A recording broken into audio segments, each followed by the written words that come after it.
No ar, Rádio em Revista. Bem, pessoal, nós vamos começar o programa de hoje falando sobre os trabalhos aqui do Legislativo Paulista. No dia 26 de março, pela primeira vez na história dos 185 anos de existência do Parlamento Estadual, foi feita uma sessão virtual.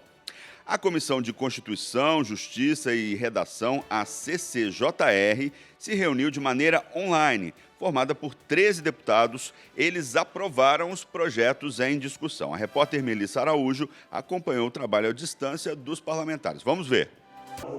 Pela primeira vez na história do Parlamento Paulista, a Comissão de Constituição, Justiça e Redação, a CCJR, se reuniu de maneira online. A sessão virtual aconteceu ontem e os 13 deputados estaduais participantes aprovaram os projetos em discussão. Por conta do recente decreto de quarentena do governo do estado de São Paulo, a comissão precisou se adaptar para debater e colocar em votação os decretos de calamidade da cidade de São Paulo e dos demais municípios paulistas. Os 3 projetos tiveram a relatoria da deputada estadual Carla Morando, líder da bancada do PSDB na Alesp. O senhor presidente do Tribunal de Contas encaminhou a esta casa uma sugestão de decreto legislativo para fim de reconhecimento do estado de calamidade pública, para fins de aplicação da regra do artigo 65 da Lei Complementar Federal número 101, do dia 4 de maio de 2000. A Lei de Responsabilidade Fiscal, LRF, diante da pandemia do Covid de 2019. Autuado e protocolado, o senhor presidente desta casa distribuiu o processo para análise das comissões permanentes referidas no artigo 259-A do Regimento Interno, que trata do reconhecimento pela Assembleia de calamidade pública decretada. Inicialmente, compete a esta Comissão de Constituição, Justiça e Redação analisar a matéria nos aspectos previstos no parágrafo 1º do artigo 31 do Regimento Interno. Ao fazê-lo, verificamos que o Tribunal de Contas nos oferece uma sugestão para o reconhecimento de situação de calamidade pública nos municípios paulistas, para fim do disposto no artigo 65 da Lei de Responsabilidade Fiscal, em face da pandemia do coronavírus Covid-19. Consideramos também que o senhor governador, por meio da mensagem número 008 de 2020, da qual solicita ser reconhecida a situação de calamidade pública no Estado, sugere. Ante tal cenário, senhor presidente, é presente para solicitar, digne-se a augusta Assembleia Legislativa também declarar calamidade pública para os fins do artigo 65 da Lei de Responsabilidade Fiscal, abrangendo expressamente o Estado e os municípios paulistas, de tal sorte que, restando assentado esse tópico, possam os gestores públicos, com ferramentas fiscais consentâneas, com o cenário excepcional em curso, dedicar-se à tarefa exponencial, sobretudo de saúde pública, que se faz urgente levar a cabo. Um dos pontos de debate do relatório foi o prazo de validade desses decretos, se valeriam por 180 dias ou até 31 de dezembro de 2020. A deputada estadual Janaína Pascoal, do PSL, falou sobre essa questão. Quando chegaram os pareceres para a nossa apreciação, eu percebi que o decreto estava até o final do ano, ou seja, final de dezembro de 2020. Destaquei essa divergência, dizendo que eu preferiria decretar a calamidade por 6 meses e depois, em sendo necessário, que nós poderíamos nos debruçar novamente com essa mesma urgência que estamos fazendo agora para eventualmente alargar esse prazo. Ponderei que, sendo um ano eleitoral, que por enquanto não houve suspensão das eleições, tomara que não seja necessário, mas os fatos nos outros países indicam que talvez venha a ser, aí eu ponderei, estamos no ano eleitoral, é um pouco, vamos dizer assim, de liberalidade demais, né, dispensar os gestores dos rigores da lei de licitação, de contratação, e a jurisprudência predominante vai no sentido de que, quando tem decreto de calamidade pública, aquelas restrições da lei eleitoral também ficam flexibilizadas. Então, esses foram os argumentos que eu levantei. Alguns colegas se manifestaram dizendo o seguinte: Janaína, mas no âmbito federal, houve o decreto até o final de dezembro. Então, nós estaríamos decretando, vamos dizer assim, por similaridade com o que foi feito no âmbito federal. Eu conversei de ontem para hoje, eu conversei com alguns especialistas que também criticaram esse decreto no âmbito federal até o final do ano, por entenderem que nós deveríamos nos vincular às declarações da OMS. Ou seja, que pode ser que essa calamidade perdure por mais um mês, pode ser que perdure por mais 2 anos. Com a participação de todos os membros da comissão, essa primeira sessão virtual da CCJR foi considerada pelos parlamentares um sucesso e deve contribuir para dar andamento a outras pautas importantes, como explicou o presidente da comissão, deputado Mauro Bragato, do PSDB. Fiquei um pouco preocupado, porque não conheço muito o funcionamento, não conhecia muito o funcionamento de um tipo de sessão como essa, mas deu certo, os deputados participaram, não tivemos nenhuma ausência, né, e foi muito bom. Os 3 itens que foram aprovados, a deputada Carla foi a relatora, há um entendimento do momento que nós estamos vivendo, um momento difícil, e quero crer que esse tipo de votação vai facilitar a vida do Estado, dos municípios e da cidade de São Paulo. Nós vamos falar agora sobre os efeitos que a pandemia de coronavírus está trazendo para o nosso cotidiano. É claro que o principal foco é a saúde da população, mas a Covid-19 também está deixando um efeito devastador na economia mundial e também aqui no país. Nesse sentido, o Brasil deve estar preparado para administrar a situação de aumento dos casos da doença e tentar reduzir os prejuízos que podem ser gerados tanto para a saúde quanto para a economia. Para debater o assunto, o Sérgio Everton e a Amanda Nascimento entrevistaram aqui no nosso jornal diário da Rede Alesp o consultor econômico André Saconato, da FEComércio de São Paulo. Vamos saber mais desse problema que afeta todos nós brasileiros. Já de cara, André, qual o real impacto, né, dessa pandemia aqui no dia a dia dos brasileiros, no nosso dia a dia? Nós já sabemos o que aconteceu nos outros países. Os prejuízos vão chegar na casa dos bilhões, certamente. Que o senhor falasse um pouco sobre os impactos desse vírus na economia local. Então, por exemplo, supermercados, padarias, esse comércio mais local, como que eles serão atingidos, né? Como que isso vai impactar? Perfeito, Amanda. Nós temos assim, nós na FEComércio, nós fazemos uma previsão de um impacto diferente, né? Indústria, comércio e serviços. A indústria ela vai ser afetada pelo que nós economistas chamamos de choque de oferta. Muitos componentes intermediários para fazer os produtos, farmacêuticos, eletrônicos, automobilísticos, vêm da China. Então, é possível que já sinta uma falta de oferta e isso vai impactar diretamente na receita das empresas. A parte de comércio ela vai ter um impacto muito grande inicial, porque as pessoas não ficam em casa, né? Quer dizer, vão substituir um pouco por internet, mas não é 100%. Mas o principal atingido, o setor que vai sofrer mais com essa crise vai ser o setor de serviços. Por quê? Porque a pessoa deixa de ir no restaurante, deixa de ir no cinema, e quando voltar, né, quando a pandemia for estabilizada, a pessoa não vai mais no cinema, mais no restaurante que deixou de ir agora, ao contrário dos supermercados e da indústria. Então, esse é o setor que mais vai sofrer prejuízo. Os governos têm que tomar cuidado nesses 3, 4 meses e suprir o que nós chamamos de capital de giro para as empresas. Por quê? Porque elas não vão ter dinheiro para pagar o funcionário, para pagar fornecedor, porque elas não vão ter receita. Então, os governos têm que tomar especial cuidado nesse ponto de manter as empresas abertas com capital de giro, principalmente nos próximos 4 meses, com linhas de crédito mais tranquilas, com carência, né, para pagamento e com prazos mais alongados. Ora, ontem, André, eu vi um infectologista, inclusive, né, não só falando da questão do coronavírus, né, dessa epidemia, do impacto dela em relação né, ao mercado, né, enfim, mas ele usou uma frase que eu fiquei impressionado. Ele falou, olha, esse coronavírus vai afetar e vai quebrar praticamente, por esse período, o mundo inteiro. Palavras desse infectologista. Eu acho que o primeiro grupo de empresas que vão sofrer e não vão aguentar sem algum suporte estatal são as companhias aéreas. E você imagina que uma empresa corta 75% da sua receita durante pelo menos 5, 6 meses. É impossível de sobreviver. Então, é um problema muito sério.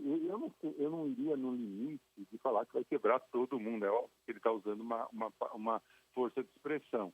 Mas é um momento em que os governos, e aí é interessante a gente mostrar como é importante, às vezes, você ter uma intervenção estatal na economia, que os governos tentem manter as empresas pelo menos andando, porque senão isso gera um efeito multiplicador. Você imagina que as empresas quebram, elas não pagam os bancos quebram, e isso se alastra para o sistema financeiro e pode criar uma crise muito grande. Então temos que ter bastante cuidado, né? As medidas já estão começando a ser anunciadas, são medidas de centenas de bilhões e devem ser feitas mesmo, porque é um prazo curto em termos econômicos, não vai passar de 3, 4 meses. Então, nesse período é que a gente vai ter que ter uma intervenção estatal para que as empresas permaneçam, se não saudáveis, pelo menos abertas, né? André, gostaria que o senhor comentasse um pouquinho dessas medidas, né, que podem ajudar, de alguma forma, a enfrentar esse momento de crise. Isso, Amanda. Essa é uma ótima questão, porque essa é uma crise com características distintas das crises que tivemos anteriormente, né? O problema não é que as pessoas não têm dinheiro para comprar, ou que as empresas estão falindo por dívidas muito altas, ou que o sistema financeiro esteja falindo porque algum setor específico, no caso, em 2008, o setor imobiliário nos Estados Unidos, gerou um calote muito grande. Então, as pessoas não deixaram de ter dinheiro, as empresas não deixaram de ter capital. O que aconteceu foi uma quebra, tanto na oferta como na demanda. Na oferta, porque você parou de produzir, porque as pessoas têm que ficar em casa, principalmente em empresas chão de fábrica, que a gente chama, e na demanda, porque as pessoas estão em casa e não saem para o shopping, para o restaurante para comprar. Então, medidas fiscais normais, que são medidas fiscais, o governo gastar mais, o governo elevar o crédito para as pessoas, o governo tentar fazer obra para que isso gire a economia, não são efetivas. E mesmo a baixa de juros do Banco Central também não vai fazer diferença. As pessoas não vão comprar mais ou menos porque o juro está mais baixo. Então, nós temos que tomar muito cuidado com isso. Então, o primeiro ponto que eu imagino que a gente tem que tomar cuidado, isso aqui não tem nada a ver com teto de gasto, política fiscal, não tem que quebrar o teto de gasto para fazer isso, porque daqui 4 meses tudo volta ao normal e nós temos que ter o Brasil bem fechadinho para receber os investimentos. Agora, André... Não, desculpa, eu te cortei. Você quer finalizar? O que tem que ser feito? Crédito para as empresas nesses pontos. Então, nesse ponto, por exemplo, o que o ministro Guedes fez foi baixar imposto, diminuir imposto por 3 meses, é perfeito. Antecipação de Bolsa Família para aposentar, antecipação da 13ª para aposentado, perfeito, porque é o grupo de risco, é o grupo que mais vai precisar de dinheiro. Então, as medidas do ministro, eu acho que estão no caminho certo, e o governo do Estado também já começou a pensar em medidas parecidas. Isso a gente está falando em termos de empresas, de patrões. E quanto aos trabalhadores, o André, como é? Porque se você não produz, né, você não ganha. Tanto do lado quanto do outro, né? Mas na questão do trabalhador, que medidas poderiam ser? Isso é interessante também. Na realidade, o que a gente está imaginando, quando a gente desenha essa política de crédito para as empresas, é justamente que ela mantenha a folha de pagamento por esses 3 meses, né? Então, se essa política de crédito para as empresas for suficiente e for bem feita, isso, por consequência, já vai manter o trabalhador recebendo pelo menos 3 meses. O importante é tentar fazer com que as empresas não demitam, não tirem o trabalhador, que não é a intenção delas, porque elas sabem que daqui 2, 3 meses volta a demanda. Então, na realidade, é interessante que você faça uma política, uma rede de proteção ao trabalhador, o trabalhador que foi demitido por essa doença, está fazendo isso, né? Mas o mais importante é que você mantenha as empresas abertas para que o trabalhador não perca emprego. E aí, não perdendo emprego, ele consegue passar por essa crise com menos problemas. Porque existe esse medo também, né, André? Como é que fica a situação, né, do trabalhador, né, Amanda? sabe, perder o emprego, ou se bem que é uma questão, eu não sei se isso também, vamos falar um pouquinho da questão da lei, né, de leis. É uma questão de saúde, né? E isso acho que né? está inclusive na lei. Você não pode, é uma questão aí mundial que a gente está passando, né? E a questão de saúde. Será que isso... Perfeito. Porque o medo do trabalhador também, fala, não vou trabalhar, nós vamos ficar aí, tipo uma quarentena, que seja agora, ou 15 dias, ou 20 dias, né, afastado do trabalho, vai causar um prejuízo enorme para as empresas, mas para o trabalhador também, né, André? Claro, e é o mais importante, né? Porque ele é que move Exato, o mercado, exatamente. que move as empresas, né? Quer dizer, sem o trabalhador não tem mercado e as empresas vão entrar num espiral negativo. Por isso que eu acho, novamente reforçando, é muito importante que se proteja as empresas dessa crise de quebra de demanda e oferta. É mais tranquilo para o governo fazer isso, porque provavelmente é um período curto. Obviamente, o governo não conseguiria fazer linhas de crédito para 1, 2, 3 anos, porque não tem dinheiro em recursos suficientes. Mas nesse caso, que são 3 ou 4 meses, é imprescindível que o governo alivie tributos e gere crédito. Por exemplo, um crédito, só para a gente ter um exemplo, para quem está nos acompanhando ter um exemplo. Um crédito que seja, no máximo, 4 vezes o faturamento mensal da empresa, para que ele consiga o crédito hoje, comece a pagar, por exemplo, em 6, 7 meses, quando a economia já estiver rodando, e divida esses 24 parcelas para que caiba nas próximas receitas dele. Aí dá para a gente entender muito bem por que isso? Porque nesses 4 meses, ele tem dinheiro para manter a empresa. E quando a empresa voltar a rodar, ele paga isso aos poucos. Amanda. André, ainda pensando no impacto de toda essa crise na saúde, na economia, né, do ponto de vista de quem consome. A gente tem visto que as pessoas correm desesperadas para comprar as coisas. Ontem mesmo eu fui numa farmácia e já não tem mais álcool gel. Quando você acha, o preço está lá em cima. Queria que você falasse também um pouco dessa relação, né, dos preços. Em alguns casos a gente vê até preços bem abusivos, como que essa corrida das pessoas para comprar e tentar fazer estoque também acaba, de certa forma, gerando uma outra questão que atinge diretamente os consumidores. É um abuso, inclusive, né, de preços, abuso com o consumidor, né? Porque você chega numa farmácia, chega em qualquer lugar pela falta... Inclusive teve gente que, não sei se você soube aí, que estocou isso, entendeu? Sim. Esse gel, tudo, caramba, para revender. Quer dizer, é horrível. As pessoas também acabam, numa situação dessa, tirando proveitos, né? Da população, das pessoas que necessitam do produto. Mas, enfim. Exato. Na realidade, é um movimento natural de mercado, né? Quer dizer, uma parte desse aumento de preço ele é explicável pelo mercado, porque, por exemplo, a empresa ela tem uma linha de produção que ela produz no que nós chamamos de economistas de pleno emprego, né? Usando o trabalho de forma moderada, usando as máquinas de forma moderada. Num emergência dessa, o que ela faz? Ela usa muita hora extra, ela usa máquina mais do que proporcionalmente, gerando um gasto muito maior. Então, você tem realmente no custo das empresas um aumento um pouco maior. E como você aumenta muito a demanda, o equilíbrio de mercado sobe o preço um pouco. Então, um pouco dessa subida de preço é natural. É óbvio que como a demanda sobe exageradamente, você consegue, né, que ele pague um preço muito maior. O consumidor está disposto a pagar um preço muito grande por isso, e aí você acaba gerando esses preços muito acima de mercado.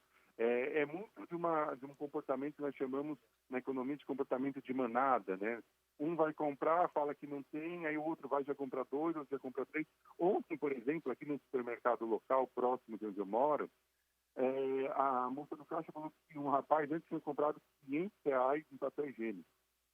Quer dizer, é uma coisa irracional, né? Porque o que tem a ver? Por que papel higiênico, né? As pessoas têm colocado na cabeça uma coisa lá de guerra, de coisas antigas, que a primeira coisa que falta é papel higiênico.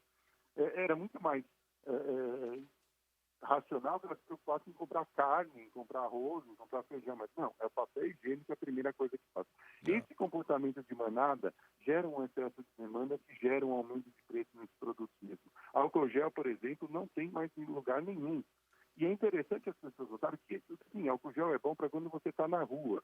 Mas na Exato. sua casa, todos os especialistas dizem que o sabão, o sabonete é muito E não mais adianta eficaz. também E a usar pessoa o usa álcool gel se você não autocuidado. tiver com a mão, se tiver com a mão suja, entendeu?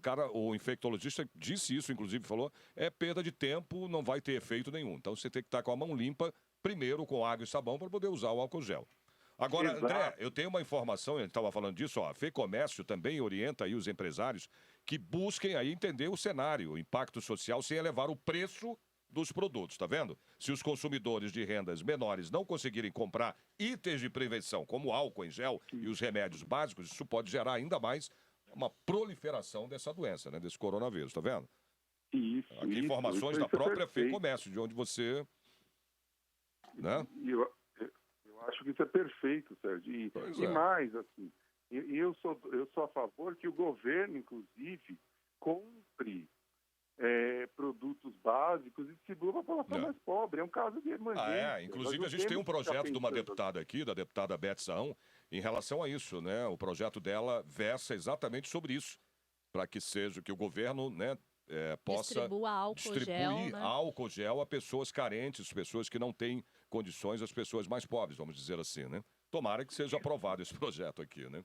Porque isso é muito Tomara, eu importante, acho que isso é uma medida anticrise, porque isso diminui a proliferação. Exatamente. Fornecimento de sabonete líquido, fornecimento de álcool gel, é muito mais barato do que depois tratar numa UTI, é muito mais barato, as pessoas têm que ter essa Ok. percepção, não é um gasto, é como se fosse um investimento. André, oi, você está me ouvindo? Caiu, não? Não, eu queria que você concluísse agora, que a gente está chegando ao final da entrevista, já estamos com o tempo esgotado aqui.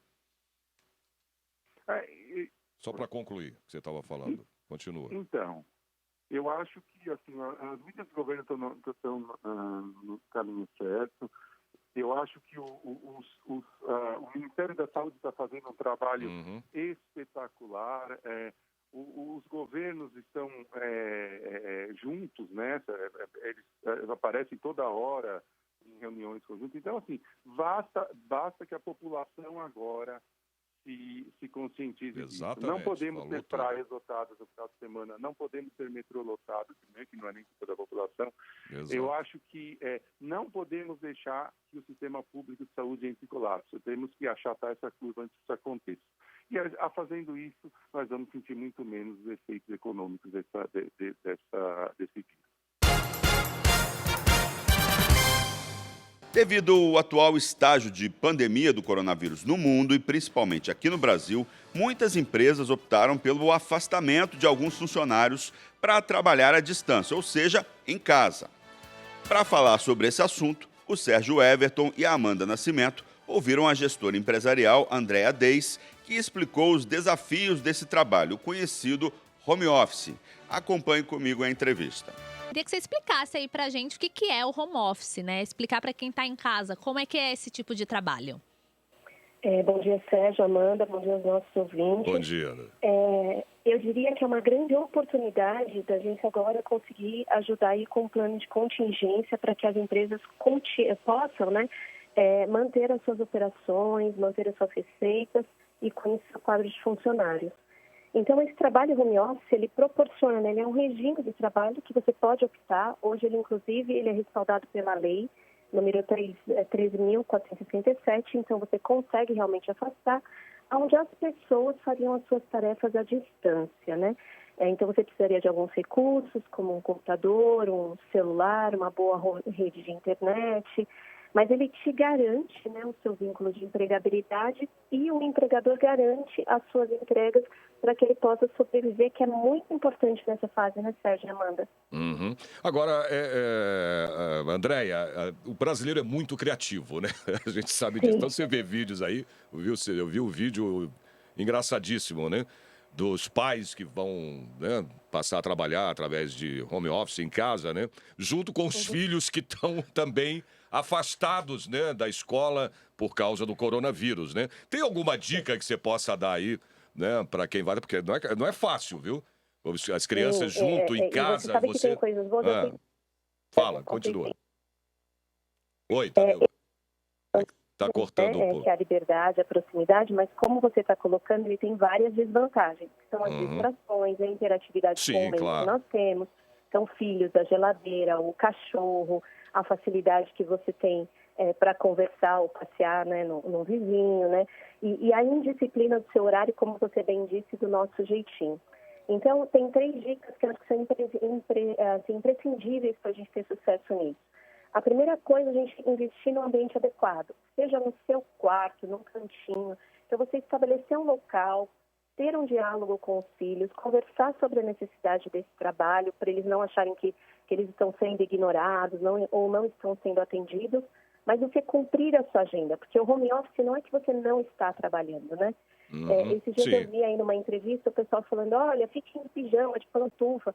Eu nunca vi um soldado entrar numa guerra de pijama e pantufa. Então, o home office, ele tem que ter uma interatividade onde o empregador ou seus clientes, eles possam te acessar também pela tecnologia, né, pelos meios que tem. Então, invista nesse lugar adequado, esteja vestido de forma adequada, esteja acessível nos horários que você estaria no horário presente. Você tem que ter uma garantia estável aí de uma boa internet, de recursos para você conseguir ter esse teleatendimento sem você se comprometer. E tem uma coisa, Sérgio, Amanda, que é onde esse jeitinho brasileiro às vezes, né, se flexibiliza. Tem que ter uma rotina e uma organização muito bem planejada desse seu dia. Porque as distrações são imensas dentro de casa, né? Então, o que eu preciso de fazer, em que horário, e você só levantar realmente nesse horário. Não, e até porque, né, Andréia, você não está de férias. Você não está em casa, está de pijama, não. É como se você estivesse trabalhando, né, na sua empresa, no escritório, só que de casa. Você sabe, Sérgio, que nesse meio tempo que eu estava aguardando vocês, eu fui acionada aí por 2 ou 3 clientes falando, olha, precisamos reduzir, o que vamos fazer? Eu falei, calma, peraí, me dá uma oportunidade de colocar esse pessoal em home office e provar para você que é possível. Mas vai ter que ter um engajamento muito grande dessas pessoas de comprometimento por essas entregas. Então, por favor, pessoal, não é ir para a praça, não é férias, né? As empresas, a gente precisa estabilizar e contribuir com a economia para que a economia contribua com a sociedade, né? E a sociedade seria manter essa receita dessas pessoas e não começar com os cortes. As pessoas precisam ter consciência, né, Andréia, também, de que você está trabalhando. Você não está em casa, mas está trabalhando, cara. Você tem essa consciência. Então, Sérgio, melhor do que você perder o emprego, né? Ser demitido. Culturalmente, né? Me perdoem. Ainda não, não temos ainda essa cultura. Né? A senhora falou no ponto crucial, a cultura do país. A cultura. A gente não tem essa cultura ainda no Brasil. Olha, então, realmente, né? Tanto que hoje eu fiz um post, eu coloquei pessoal consciência, separa a emoção da razão. Não é porque esse isolamento não é para você estar fora, ele é um isolamento social, não tecnológico, você consegue fazer as suas entregas. Então, culturalmente, essa flexibilidade pode dar a impressão que estamos de férias, mas o empregador ele vai precisar de receita para pagar essas pessoas. Tem gente que vive do comércio, então, ok, o comércio ele entrega, você vai no pequeno, no pequeno que está próximo a você e você pode comprar as suas coisas nos mercadinhos. Agora, e os grandes, aí os consultores, as pessoas que trabalham nas áreas administrativas, como vão fazer para se manter se não tiver essa disciplina dentro de casa? Então, vai precisar mudar o modelo, e eu vou te dizer, Sérgio, Amanda, assim, de uma forma como eu nem sei explicar, mas muito rápido, né? Não vai ter aquele tempo de, olha, precisamos fazer. Agora, pessoal, é para fazer. Então, senta no seu lugar, se concentra no que você tem para fazer, seja criativo, dê alternativas para a empresa, para que você possa manter a sua posição e principalmente as suas entregas. E você vê, André, nos países desenvolvidos, né, as pessoas, os trabalhadores, eles produzem muito mais, né, em casa, trabalhando de casa, do que na empresa. Exatamente. E é perfeita essa colocação. Por quê? Porque tem várias desvantagens, vantagens, exato. A economia que você tem, né? Então, você tem o lado da economia, da autonomia, da liberdade, da proximidade que você gera entre as famílias. Mas, para isso, culturalmente, você tem que ter a disciplina de manter o seu planejamento, seu horário. É possível, sim. É muito vantajoso, porque ele te otimiza custos. E, para o empregador, eu diria o seguinte, não é a solução mandar todo mundo embora. Porque daqui 2, 3 meses você tem que contratar todo mundo e essas novas pessoas não vão conhecer a cultura e o que a sua empresa fazia. Exato. Então, agora é o momento, pessoal, de tirar a emoção, o medo, né? Porque o medo desencoraja a gente. E o que precisamos fazer juntos, né?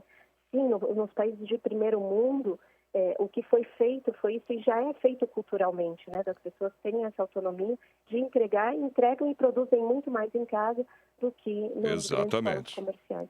André, como você citou, o home office é um trabalho, não é um período Ele é de um trabalho. férias. Então, eu queria que você falasse um pouquinho também sobre o papel do empregador na hora de orientar essas pessoas que vão trabalhar em casa para garantir a produtividade. Isso, é um trabalho 100% remoto, ele pode ser híbrido, né? Parte dele ou não. E bem colocado, Amanda, que é o que eu tenho feito aí dia e noite com os empregadores, né? Não adianta querer gerar uma expectativa falsa de algo que você não planejou, não disse, né? Então, tenha bem claro o plano do que você quer. Você tem que ter papéis bem definidos, tarefas extremamente bem definidas, um planejamento de tempo e horário que aonde você quer, como você quer monitorar, né? Um processo de monitoramento muito bem claro. Então, não é depois, olha, não deu certo, eu não consegui fazer. Você planejou, você definiu os papéis, você definiu as tarefas, você criou um planejamento de controle para que essas coisas, e monitoramento para que essas pessoas entregassem. Você fez acordos éticos de comprometimento com essas pessoas, você fez agendamento de reuniões e você está dando um exemplo acompanhando essas pessoas. Então, hoje meu post de manhã foi: se isole fisicamente, se aproxime tecnologicamente. Então, não é porque nós estamos distantes que nós não devemos estar próximos, muito pelo contrário, agora devemos estar muito próximos, mas através da tecnologia. E os empregadores devem ser muito claros, não é simplesmente falar, pessoal, a partir de hoje todos home office. É o que vamos fazer, como vamos fazer, em que tempo vamos fazer, como vamos monitorar e como vamos fazer as entregas ou o que a gente precisa ter de recursos para que essas coisas aconteçam, né? É uma estrutura extremamente planejada. O especial Rádio em Revista faz um pequeno intervalo. Nós voltamos em instantes. Não saia daí. O programa Rádio em Revista volta já. Estamos de volta. Rádio em Revista. Estamos de volta com o programa Rádio em Revista e o assunto agora, claro, continua sendo a pandemia do coronavírus.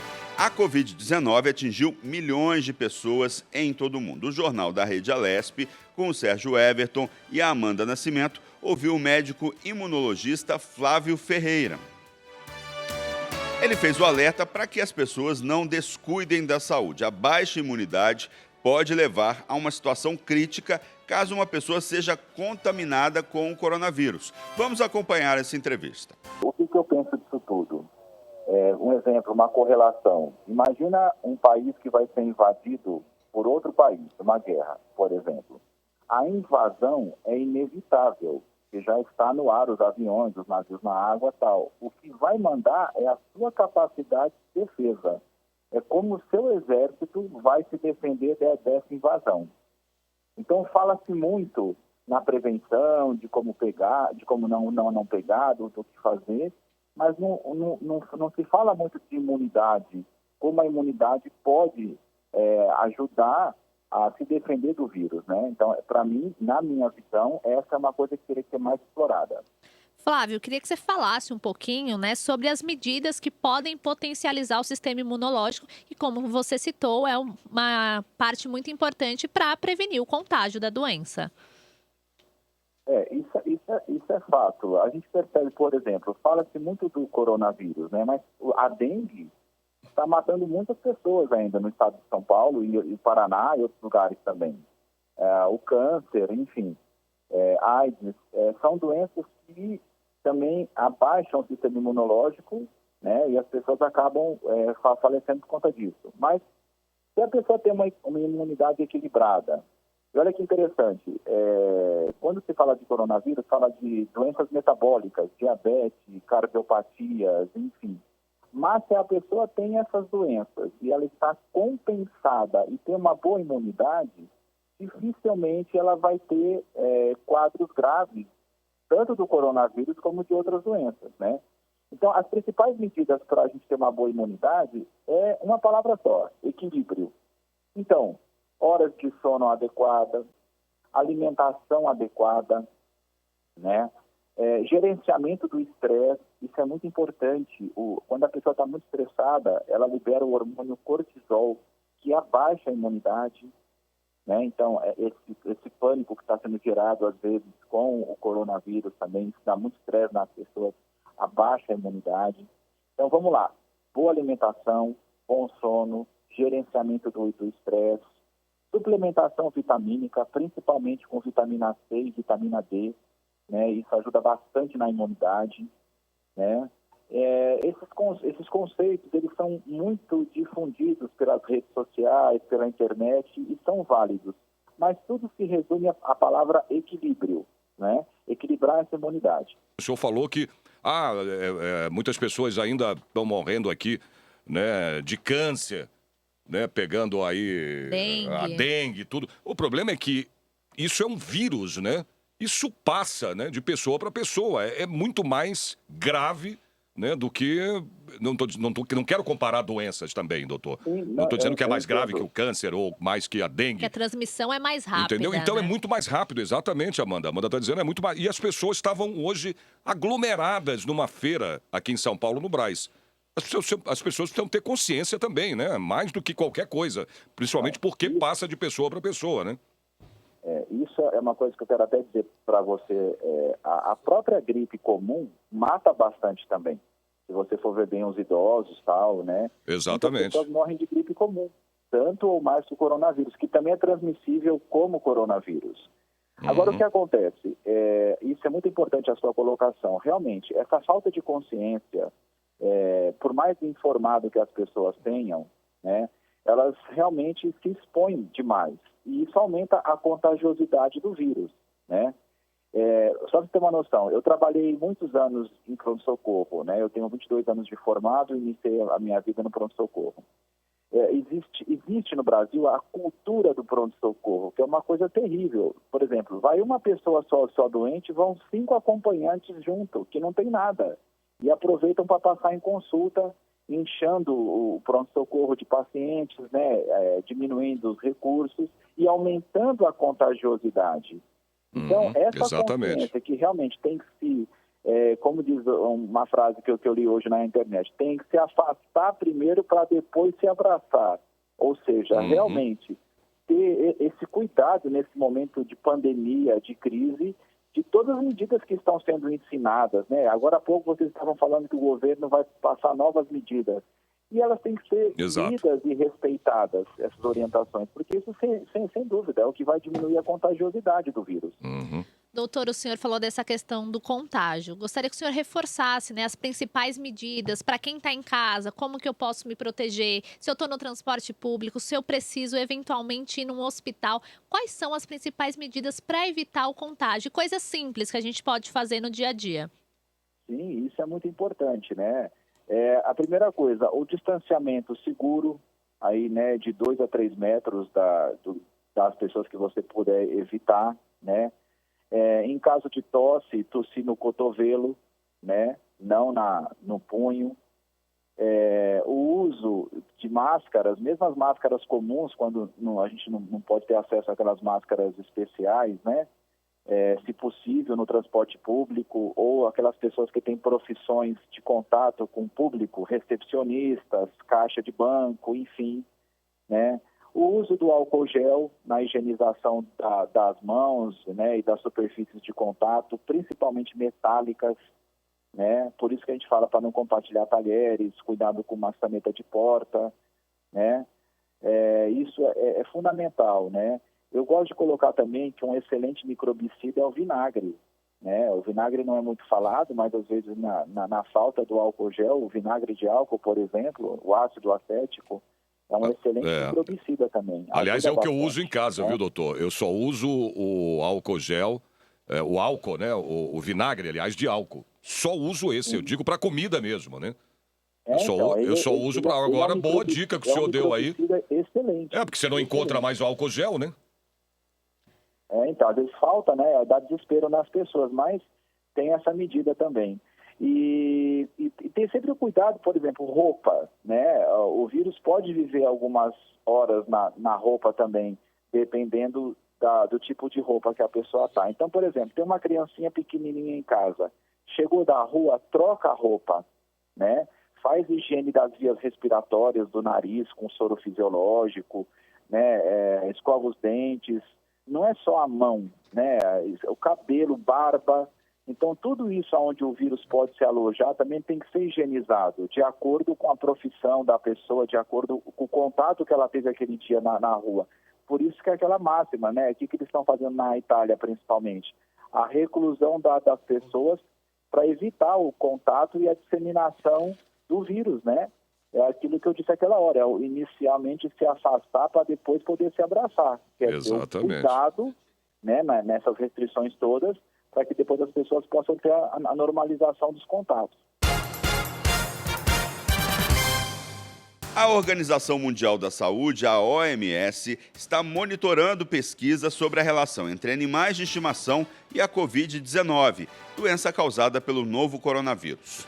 A OMS diz que não há evidência significativa de que pets possam ficar doentes ou transmitir o vírus.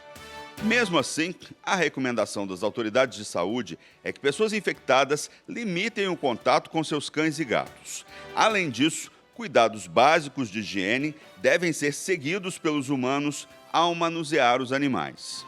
Pensando nos pets, eu e a Amanda Nascimento entrevistamos, aqui no Jornal da Rede Alesp, o médico veterinário José Luiz Pérez Moraes. Acompanhe esse bate-papo. Pensando aí nos pets, o Jornal da Rede Alesp fala por telefone com o médico veterinário Dr. José Luiz Pérez Moraes. Ele é clínico geral e cirurgião de pequenos animais e pesquisador da área de hemoparasitas, zoonose, transmitidos por insetos sugadores de sangue. Bom dia, doutor José. Seja bem-vindo ao Jornal da Rede Alesp.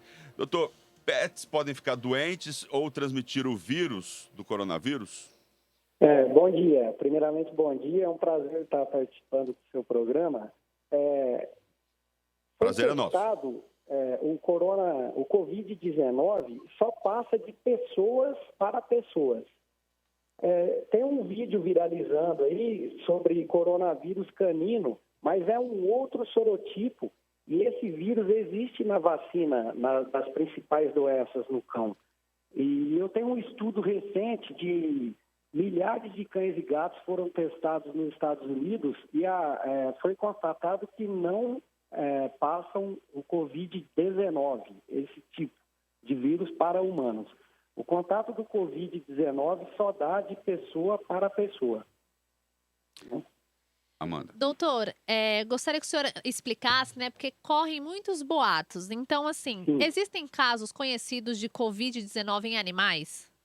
Não existem ainda. E eu queria deixar um alerta para os cães e gatos apresentando sintomas respiratórios. A recomendação é contactar o seu veterinário e testar para patógenos respiratórios, como micoplasma. Podem ser outras coisas, entendeu? O Covid-19 não passa dos animais para os seres humanos. Mas, assim, a gente sempre quer que os pets são importantes membros da nossa família e a gente quer mantê-los saudáveis, né? E seguros. Então, a gente tem que continuar monitorando o Covid-19, né? E a saúde global dos nossos animais. Sempre é bom manter as práticas de higiene, né? Inclusive com os animais, porque tem as zoonoses. São as doenças que os animais transmitem para os homens. E a antropozoonose as doenças que o homem transmite para os animais. Então, as práticas de higiene a gente tem que mantê-las, inclusive com nossos pets. Pois é, isso que... Mas é comprovado que não passa Covid-19. Isso é um outro sorotipo. Então, doutor... O contágio do Covid-19 é só de humano para humano. Então, uma pessoa infectada pode manter contato com seu pet normalmente, mesmo se ela tiver com Covid-19, pode manter contato normalmente. Não tem a chance da pessoa que está infectada passar para o pet, por exemplo, ser o inverso. Principalmente os vacinados. O diluente da V10, por exemplo, é coronavirose. Não é o Covid, esse sorotipo, Covid-19, mas eles são imunizados para coronavírus, né? Então, pode-se manter o contato, sim. Agora, aliás, eles são membros da família, né? Agora, muda alguma coisa? Cuidado de higiene com o animal? Não, continua a mesma coisa. Continua a mesma coisa. Manter eles livres de pulgas e carrapatos, passar um veneno em casa de vez em quando, mantê-los vacinados e só. Não tem o que fazer. É manter a higiene. E continua tudo normal, né, doutor? Pode sair para passear na rua sem problema nenhum. Problema nenhum, desde que evite aglomerações, né? Inclusive de humanos, e pode ir ao ar livre, tranquilo, manter a voltinha, tudo bem. Doutor, até passar esse surto, né?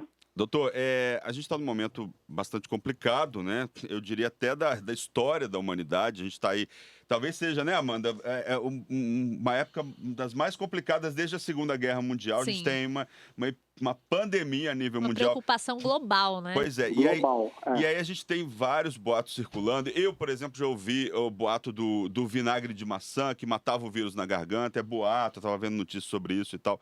E agora tem esse outro boato contra os animais. E aí, nessa hora, a gente fica um pouco preocupado e com medo de que as pessoas se desfaçam dos animais. Elas já fazem isso normalmente, né? E maltratem os animais ou isolem eles, né? Faz o alerta aí para as pessoas que estão em casa, para as pessoas que estão assistindo a gente, em relação a essa questão do coronavírus e os animais. Isso é até um apelo para as famílias não se desfazerem dos animais. Porque o grande problema hoje, além da pandemia e de várias doenças, são as fake news. Fake news são notícias falsas e elas circulam, elas viralizam em tudo, é impressionante. Então, a gente tem que ter discernimento e muito cuidado com as fake news. Isso acaba levando para um caminho horrível. Então, eu volto a repetir, você tem que manter seu pet, que eles são, eu volto a repetir, eles são membros de nossa família, fazem parte de nossa família. E o Covid-19 só é transmitido de pessoa para pessoa. Não tem nada a ver com animais. Vários testes nos Estados Unidos, eu tenho um trabalho em mãos, comprovaram que o Covid-19 não passa de animais para seres humanos. Portanto, é imprescindível manter os nossos animais com a boa convivência, porque não vai passar. O Covid-19, esse sorotipo de coronavírus, só passa de pessoa para pessoa, né? A gente tem que cuidar bem dos nossos animais. Doutor, o senhor citou a questão da vacinação. Queria que o senhor falasse também a importância da vacinação para os pets, tanto para a saúde deles, né, de como as pessoas podem cuidar dos seus animais, né, que essa é uma questão também bastante importante. É muito importante. A vacina é o mínimo que a gente pode fazer para os nossos pets e para nós, porque você tendo um pet saudável, a sua família vai ser saudável, né? Então, já que existem vacinas contra vários tipos de doença, a gente tem que vaciná-los todos os anos, as principais doenças e a antirrábica. Aqui na minha região, eles pararam de vacinar as autoridades para a raiva. Então, está voltando, está tendo um surto de raiva aqui, que é perigosíssimo. Aonde, doutor? E raiva não tem cura. Que região? Então, a vacina e outros cuidados sanitários a gente tem que ter com nossos pets, não para protegê-los somente, para proteger a nossa família. Porque um animal saudável em casa, a família vai estar saudável. Um animal doente em casa, a família vai estar doente. Entendeu? Então, tem várias outras doenças. Não é só o Covid-19, o coronavírus.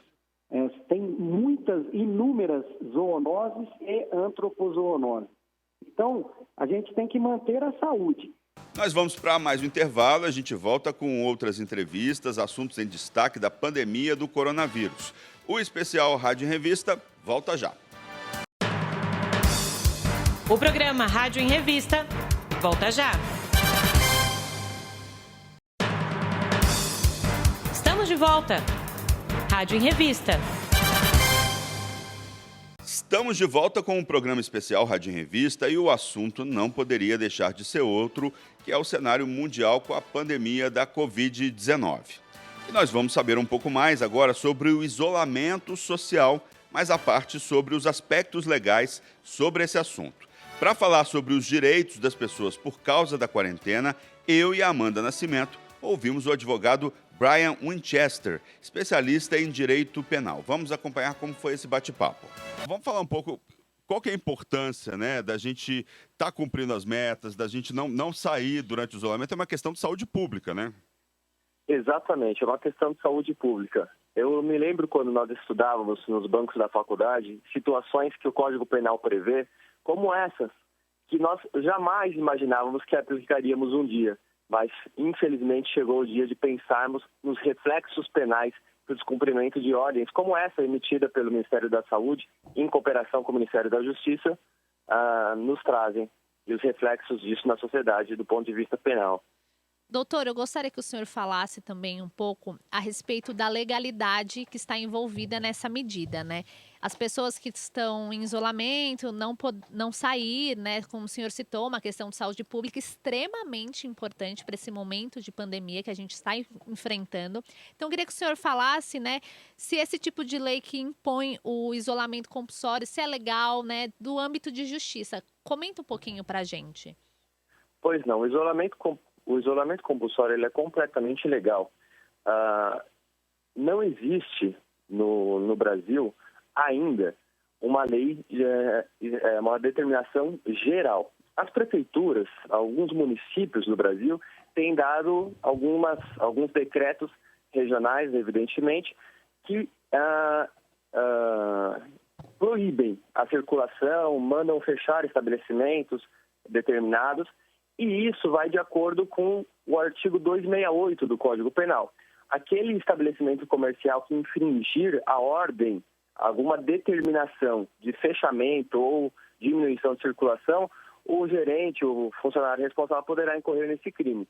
Já do ponto de vista pessoal, aquele que descumprir alguma ordem, por exemplo, o paciente que está em quarentena e descumprir a ordem de isolamento, aquele que já foi diagnosticado, ele poderá incorrer em outros crimes, como no artigo 131 do Código Penal ou no artigo 331, que é o crime de desobediência. Tem também, doutor Brian, os artigos 268, que é infração de medida sanitária preventiva, com detenção de 1 mês a 1 ano. O 267, para quem tiver intenção de disseminar a doença propositalmente. Imagina alguém, nesse momento, querendo disseminar a doença propositalmente, né? Como é que o senhor vê esses dois artigos aí? Eles fazem parte, então, do Código Penal, que é a Lei 2.848, promulgada lá em 1940, né? Exatamente. O artigo 268 já é uma realidade de muitos comércios. Inclusive, aqui na capital do estado, ontem a prefeitura do município fez um decreto que determina, o que é diferente de orientar, de recomendar. Esse decreto determina a redução do fluxo de pessoas em diversas áreas do comércio. Então, aquele que contrariar esse decreto incorre nesse crime. Agora, o artigo 267 o que nós pensávamos que era uma realidade muito distante, de uma pessoa que propositalmente queria disseminar o vírus, já não é mais tão distante assim. Para você ter uma ideia, em Curitiba foi marcado um evento nas redes sociais para pessoas que tinham a intenção de disseminar o vírus, e a polícia está investigando com base nesse artigo 267. Então, aquele que, com o fim de, ou ainda que eventualmente, com dolo eventual, fizer isso, responderá sim por esse crime. Doutor, queria que o senhor falasse também a respeito das pessoas que se recusam a fazer o teste. Como é que funciona a lei nesse caso? O médico tem autonomia para determinar que aquela pessoa que tem alguma suspeita, que está apresentando algum sintoma, faça o teste para que ela seja identificada ou, enfim, que seja descartado como um caso. Como que fica nesses casos, assim, da pessoa se recusar? Como que a lei funciona? A pessoa pode ser obrigada a fazer o teste, por exemplo? Não, a lei não prevê essa situação, não faz com que a pessoa seja obrigada. Agora, nada impede do médico fazer a comunicação à autoridade policial que, uma vez instaurado o procedimento de investigação, poderá fazer com que ela seja submetida sob pena de incorrer ao crime de perigo comum, aquele que eu falei no início do artigo 131. Então, num primeiro momento, infelizmente não, essa ordem não pode vir do médico, teria que vir do Poder Judiciário. Agora, doutor Brian, a pessoa que tem caso confirmado, né, de coronavírus, com dados laboratoriais, ela e os familiares que vivem na mesma casa têm que ficar em isolamento e as pessoas que tiverem contato também devem ser notificadas, né? E aí essas pessoas também podem até ser presas, né? Se descumprirem o isolamento, podem, até porque estarão colocando a vida de outras pessoas em risco, um risco eminente, um risco grave e sério, e esse risco ele é abolido pela lei. A lei protege as outras pessoas desse risco que essas pessoas podem oferecer. São aqueles crimes de perigo comum. Doutor Brian, só para ficar claro para quem está nos ouvindo, para quem está nos vendo. Pessoa foi diagnosticada com coronavírus ou está com suspeita e precisa ficar em isolamento e em quarentena. Descumpriu. Quais são as penas? Para ficar claro para quem está ouvindo a gente. Bom, vamos lá. Nós temos a figura temos duas figuras penais aqui. Temos a figura do artigo 331, que seria de desobediência, e temos a figura do artigo 131, que é aquela do perigo. As penas, elas são são baixas inicialmente, né? São crimes de menor potencial ofensivo, que vão inicialmente de uma reclusão, uma detenção de 2 meses a 1 ano, e depois pode ser aplicada ainda a pena de 1 a 5 anos. Agora, doutor Brian, essas prisões só vão acontecer em casos extremos, né? Somente em casos extremos, mas infelizmente não é uma realidade tão distante. Nós já temos notícias dos primeiros casos de pacientes que se recusam ao tratamento, se recusam ao isolamento, o que a lei certamente alcançará para punir. Doutor Brian, e com relação aos comércios que descumprirem a lei, já que a gente tem aí uma determinação para que eles se fechem, para não ter aglomeração, para não contribuir mais ainda para a disseminação do coronavírus, os comerciantes também têm algum tipo de punição? Como que é a lei, no caso, voltada para os comércios? Tem sim. Bom, o primeiro ponto de vista de punição é que essa lei, o artigo 268, é o que nós chamamos de uma norma penal em branco. Ou seja, ele precisa de uma complementação. E essa complementação é dada pelo decreto, seja ele municipal, estadual e ainda da União, que pode ser que seja publicado nos próximos dias. Esses decretos municipais, eles já podem trazer algumas sanções, não sanções de caráter corporal, sanções de caráter administrativo, como fechamento de estabelecimento, cassação do alvará de funcionamento e aplicação de multa. Mas ainda somado a isso, o próprio Código Penal também traz uma pena, essa sim de caráter corporal, que é uma pena relativamente baixa, que é a de detenção de 2 meses a 1 ano, e essa cabe até transação penal posteriormente. Mas, em suma, tem tanto as penas administrativas previstas em decreto, quanto a pena de caráter corporal prevista no Código Penal, no artigo 268.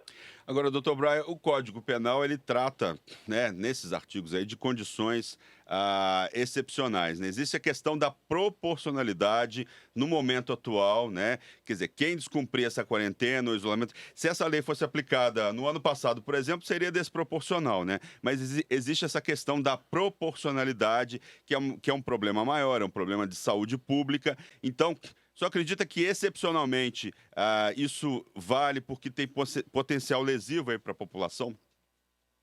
Situações como as que nós vivemos, situações excepcionais, exigem medidas excepcionais. É evidente que o Código Penal ele tenta prever situações como um todo na sociedade, visando os marcos históricos. Nossa lei é de 1940, talvez o legislador sequer pensasse numa situação de pandemia tão absurda como a que nós estamos vivendo. É evidente que em outros tempos a flexibilização desses artigos poderia ser assistida por meio de defesa, etc. Entretanto, na situação atual, eu acho que a fiscalização desses estabelecimentos comerciais, etc., precisa ser altamente severa, até porque é um risco de perigo comum. A sociedade toda está em risco, não é mais uma coisa local. É uma coisa já em patamar nacional, do ponto de vista da abrangência da legislação penal, nós estamos vivendo uma questão mundial. Então, evidentemente que caso a caso pode surgir aí uma tese de defesa, mas a fiscalização precisa ser exercida com rigor nesses casos. Doutor, uma outra questão que a gente vem observando que está relacionada ao coronavírus é o aumento dos preços de alguns produtos, né? Em especial do álcool gel, que tem uma grande procura, todo mundo quer se proteger, quer higienizar as mãos. Gostaria que o senhor falasse dessa relação também, porque tem farmácias, enfim, locais que vendem o produto e que estão colocando num preço abusivo. Como que fica a lei nesse caso, né? Quais são as penalidades? Porque o consumidor acaba sendo lesado, você precisa do produto e você acaba pagando muito mais só porque a procura está alta? O álcool gel que estava R$15, agora está R$60, né? Quer dizer, mais que triplicou em muitos lugares. Muita gente aproveitando essa falta do álcool gel para cobrar preços abusivos, né? Isso também é enquadrado no Código Penal, né, doutor? Exato. O Código Penal dispõe, na verdade, é uma lei esparsa, né, que é a lei que trata dos crimes contra a relação de consumo. Aquele comerciante, isso é muito comum em tempos de greve de caminhoneiros, escassez de combustíveis, aqueles gerentes de postos, donos de postos de gasolina, exacerbarem o preço. E isso é um reflexo que também abrange esse tipo de situação. Existe sim uma responsabilização penal pelo rol de crimes contra a relação de consumo, e aquele que assim praticar, aquele que colocar o consumidor em desvantagem exacerbada, objetivando aferir lucro desproporcional com a atividade, pode sim ser responsabilizado de acordo com a lei de crimes contra a relação de consumo. É importante que os estabelecimentos comerciais fiquem atentos a isso, tenham orientação jurídica, porque muitas vezes não é doloso isso. Muitas vezes mas muitas vezes o crime não é nem do estabelecimento comercial, do pequeno comércio, mas sim do fornecedor do produto que já lá no início da cadeia já aumenta de forma exacerbada os preços. Mas seja o comerciante local, seja o grande produtor, precisa ficar atento, porque qualquer situação que coloque o consumidor em vantagem desmedida, em vantagem demasiada, incorrerá sim na responsabilização penal.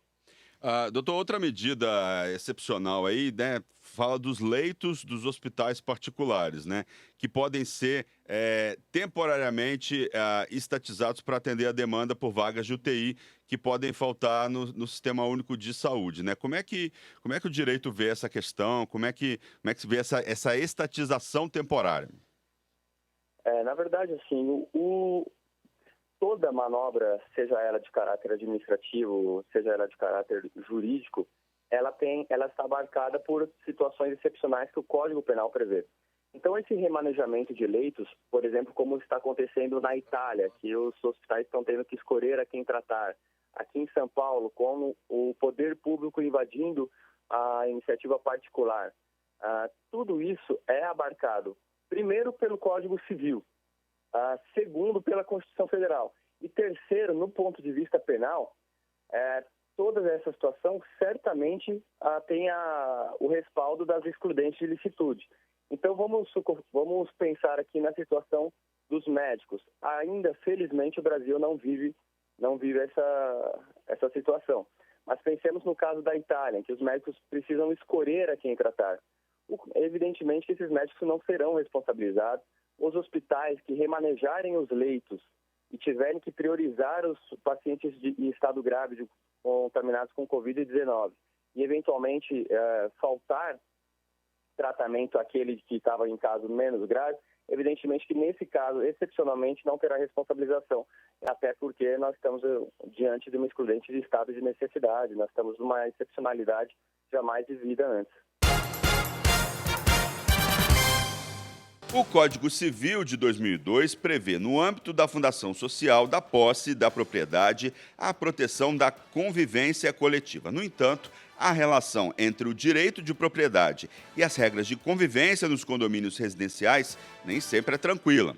E ainda mais quando estamos enfrentando essa quarentena. Para falar sobre os limites da responsabilidade jurídica nos condomínios em relação à pandemia, nós conversamos, eu e a Amanda Nascimento, com o advogado Tiago Natalino, que explicou um pouco mais sobre esse assunto. Acompanhe. Doutor, o síndico pode determinar restrições aí de acesso em locais do condomínio por motivo de epidemias ou pandemias, por exemplo, salão de festas, playground, academia, piscina, né? O que pode ser restringido nesse momento? Na verdade, essa tem sido, vamos dizer assim, uma grande discussão dentro da área do direito condominial, se poderia o síndico sozinho tomar essa determinação. Num primeiro momento, nós imaginamos que o síndico sozinho ele tem uma limitação de atitudes dentro de um condomínio. Até porque num condomínio, tudo tem que ser respaldado, tudo tem que ser submetido à assembleia. Então, nós temos também a dificuldade de chamar uma assembleia. Não que não tenhamos condição de ter acesso aos condôminos pelas redes sociais, WhatsApp, etc. Mas no momento em que estamos, diante da situação em que nós estamos, o síndico que toma essa medida proativa de fazer esse fechamento, certamente ele não terá consequências no dia de amanhã. Dado todo o momento em que nós estamos passando essa situação de emergência, algo que nós temos de fato de prevenir. E se nós atuarmos aí, pensarmos sempre no bom senso, essas atitudes jamais serão proibidas ou jamais terão qualquer tipo de problema na esfera judicial. O senhor citou, né, que para que essas decisões sejam tomadas é necessária a realização de uma assembleia. Queria saber, nesse momento que a gente está evitando o contato social, poderia ser criado um grupo de WhatsApp ou utilizar alguma rede social para fazer essa assembleia? Isso teria validade, né? Poderia ser válida? Na verdade, como eu disse, em regra, nós sempre pautamos as assembleias. Não que as decisões que estejam sendo tomadas agora de fechamento, somente pelo síndico junto com os conselheiros, venha constituir algo errado. Não é algo errado, mas o costume do condomínio é dessa forma. Hoje já é natural que os condomínios ter grupos de WhatsApp, outros meios de comunicação, Facebook, etc. Não que nós venhamos a também querer buscar desses meios sociais de fato algo muito organizado. Mas eu acho que sempre uma consulta aos condôminos é muito importante, até para que dê mais força ao próprio síndico. Tem diversos condomínios em que o síndico manifestou um problema dentro de um grupo de WhatsApp e foram, vamos dizer assim, uma maioria, vamos dizer assim, avassaladora das pessoas que disseram não, mantenha fechado, proíbe a utilização de todas essas áreas. Então, eu tenho visto também bastante a questão de bom senso. Doutor, o senhor deve estar recebendo várias consultas nesse momento, né? Principalmente de condomínios. Agora, em relação ao elevador, por exemplo, né? O síndico ele pode limitar o número de pessoas no elevador. Vai entrar 2 pessoas por vez ou 1 pessoa por vez. Isso é possível de ser feito?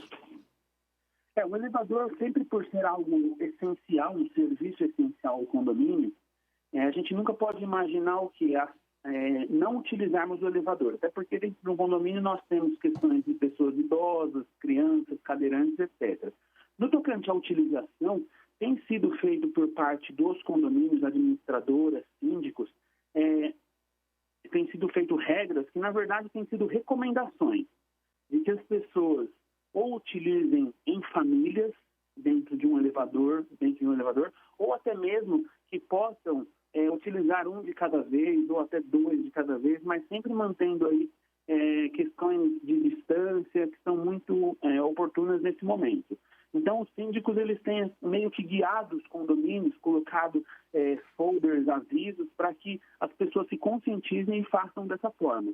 Impedir, de fato, é muito difícil. Uma pessoa acaba entrando, o bom senso da outra muitas das vezes acaba saindo do elevador para que a outra desça, porque tem uma necessidade maior de descer, mas é sempre no caráter de recomendação. Doutor, agora em relação à porta, a botão do elevador, né? Quer dizer, a gente está ficando um pouco preocupado com isso, né? Por exemplo, ontem eu estava no mercado e aí fui apertar lá o botão do ticket lá e aí eu peguei um pano eu fiquei preocupado. né? Fiquei um pouco... É uma questão. É uma questão. A mesma coisa acontece com o elevador, por exemplo, né? Você está lá, você aperta um botão, uma pessoa que pode ter, por exemplo, o Covid-19, já apertou antes e tal. Como é que fica essa questão da limpeza? Como é que fica essa questão do cuidado com os empregados na hora, por exemplo, de limpar áreas comuns, a porta, a maçaneta, o botão do elevador? Como é que fica a orientação tem que ser reforçada para o pessoal da limpeza, né? Sem dúvida.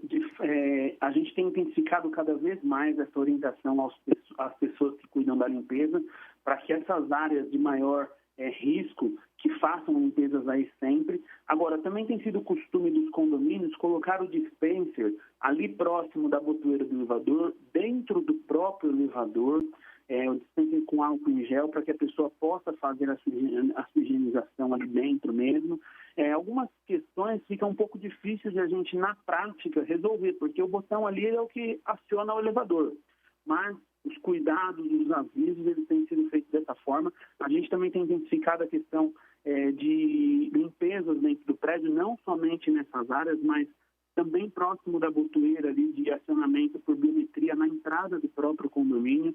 Alguns condomínios, a orientação que nós passamos foi a seguinte: quando há portaria física, ao invés de ficar usando a biometria ali para entrar, alguns condomínios, quando o porteiro já conhece o condomínio, ele já aciona lá por dentro para que a pessoa não precise ter o acesso à biometria. Então, em algumas questões voltadas à limpeza, todas essas temos intensificado aí as informações. Doutor, e no caso de uma pessoa, assim, já tem uma festa marcada, tô lá com o salão reservado, e aí? O síndico tem autonomia para cancelar? Pode, de certa forma, limitar o número de pessoas que vão participar? Porque festa, a gente está falando de aglomeração. A aglomeração no prédio é risco para todo mundo. E aí, como é que faz numa situação como essa? Só que cada dia a gente tem percebido maior intensidade, maiores normas. Normas proibindo o acesso a shopping, a abertura de shopping, a abertura de comércio. Então, eu acredito que nesse momento passa a ser justificável, dada a emergência que nós estamos, a calamidade pública que nós estamos, até ultrapassar aí a questão da recomendação e tentar chegar a conversar com a pessoa ao ponto de fato, não fazer a festa. Pode trazer prejuízos no dia de amanhã e uma insegurança jurídica para o condomínio? Pode, sem dúvida alguma. Mas eu acredito que nesse momento seria muito bom a gente pautar aí pela segurança na saúde. É importante ter bom senso nessa hora, né, doutor? Mas eu estou ouvindo o senhor falar aqui, quer dizer, se o síndico resolver ter uma decisão unilateral, cancelar uma festa, isso depois é possível ter uma demanda judicial contra o prédio, contra o condomínio, né? Sem mas, dúvida nenhuma. A pessoa pode, sim, no dia de amanhã entrar com uma ação dessa, falando sobre a reparação de danos, falando sobre os convidados que já estavam, até porque nós imaginamos uma festa onde vai ter uma reunião de muitas pessoas. Quando, na verdade, o próprio bom senso, a pessoa pode fazer com que aquilo que seria uma festa, exemplo, para 70 pessoas, ela reúna, de repente, a família dela somente com 10, 15 pessoas, e ao invés de fazer uma grande festa, faça ali um jantar apenas, ou um almoço. Então, fica muito relativa essa questão. Sem dúvida nenhuma, tomar a decisão, cria-se, sim, uma porteira muito grande aí para uma insegurança jurídica. O programa especial Rádio em Revista, jornal da Rede Alesp, chegou ao fim. Até o nosso próximo encontro. Tchau!